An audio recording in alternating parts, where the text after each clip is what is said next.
A well-known story, Varun. I mean, my father on a dare sent me some money and I kind of lost it, and that kind of intrigued me in the market. But it's also important to understand the motivations of a young man.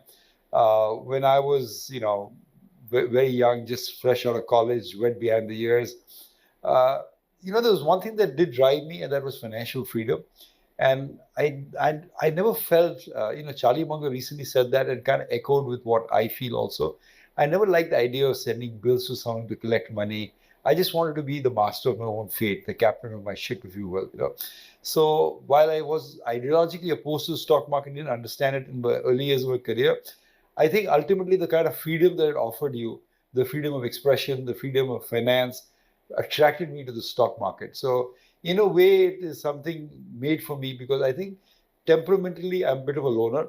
I don't like a lot of my friends, for example, build big organizations because they're very successful brokers, but it never appealed to me. I always wanted to, run something, thinking it through, reading a few journals, going through a balance sheet. So I think that's what the subconscious attraction to me in the stock market was. I made what is, mistake 101 in the stock market, that I drove while I was looking in the rear view mirror and not at the front view mirror. Stock market is always about looking in the front, discounting the future. I look backwards. What did I do? I bought the stock in the 80s. And if you remember, the period before that was a period of very high inflation. Mm-hmm. So all the gold, the real estate, the commodity companies had done well. So by the 80s, the correction had happened, the bull market was over, and it stalled 50, 60%.